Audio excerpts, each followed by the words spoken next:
இந்த வதக்கும் போதும் நம்ம கொஞ்சம் பச்சை மிளகாய் ஆட் பண்ணுவோம். அது இல்லாமல் கடைசியில் தேங்காய் சேர்த்து அரைக்கும் போதும் கொஞ்சம் பச்சை மிளகாய் ஆட் பண்ணணும். இப்போ ஆயில் நல்லா ஹீட் ஆகிடுச்சு. பட்டை ஒரு பீஸ் போடுறேன்.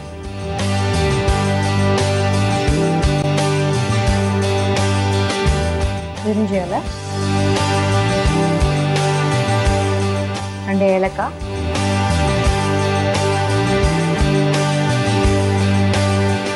இப்போ நம்ம கட் பண்ணி வச்சிருக்கிற வெங்காயமும் பச்சை மிளகாயும் இதில் ஆட் பண்ணிக்கலாம்.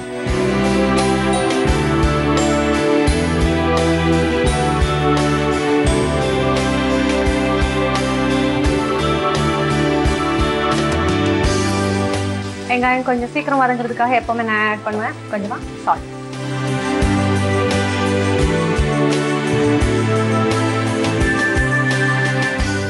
வெங்காயம் வதங்கி வரட்டும். தக்காளி கட் பண்ணி வச்சிடலாம்.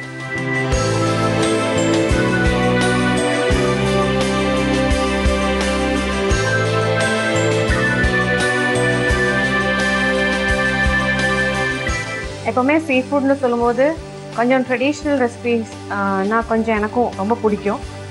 என்னென்னா நம்ம வந்து கொஞ்சம் காரமாக அந்த சீ ஃபுட்டோட கலந்து சாப்பிடும்போது தான் ரொம்ப டேஸ்டியாக இருக்கும். ஸோ என்னோடய வீட்லேயும் சரி ஹஸ்பண்டுக்கும் சீ ஃபுட்னா கொஞ்சம் அது ஒரு கிரேவி மாதிரி கொஞ்சம் ட்ரெடிஷ்னலாக வச்சா தான் ரொம்ப விரும்பி சாப்பிடுவார்.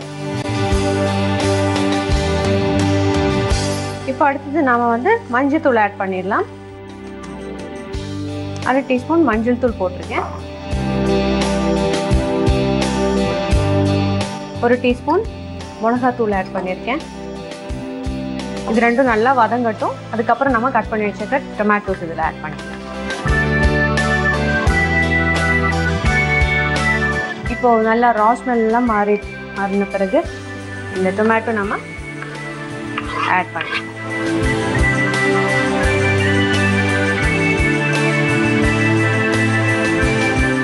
இப்போ இந்த கிரேவிக்கு நம்ம தேவையானது எல்லாமே ஆட் பண்ணியாச்சு. ஆனால் கடைசியில் நம்ம வந்து தேங்காய் அரைச்சி ஊற்ற வேண்டியது இருக்குது. ஸோ இது நல்லா வதங்கின பிறகு நம்ம வந்து கழுவி வச்சிருக்கிற நண்டு இதிலே போட்டு நல்லா ஃப்ரை பண்ணிடலாம். ஓகே, இப்போ நண்டு வந்து ஆட் பண்ணிடலாம்.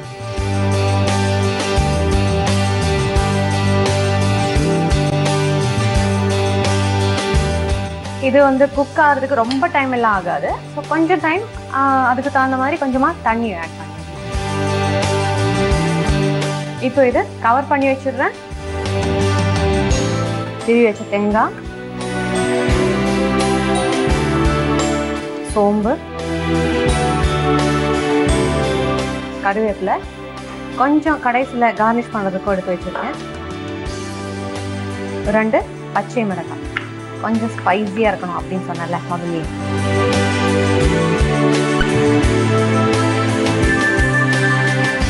இப்போ பச்சை மிளகாவும் ஆட் பண்ணுறோம். கொஞ்சமாக தண்ணி ஆட் பண்ணி நம்ம இதை அரைச்சி கடைசியில் நம்மளோட கிரேவிக்கு அந்த ஃப்ளேவர் எல்லாம் கொடுக்கறதுக்காக இந்த மிக்ஸ் ரெடி பண்ணிக்கலாம். தேங்காய், நம்ம சோம்பு, பச்சை மிளகாய், கருவேப்பிலை எல்லாம் போட்டு நல்லா அரைச்சி எடுத்துட்டோம்.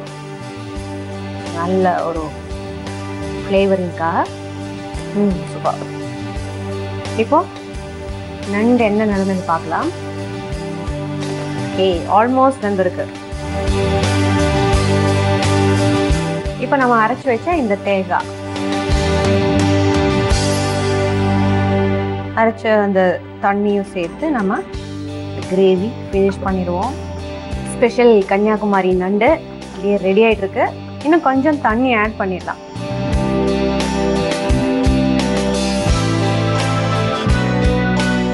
நம்ம அரைச்ச அந்த தேங்காய் எல்லாமே நல்லா மிக்ஸ் பண்ணி இந்த மசாலாஸோடும் கலந்து கொஞ்சம் இன்னும் பாயில் ஆகணும்.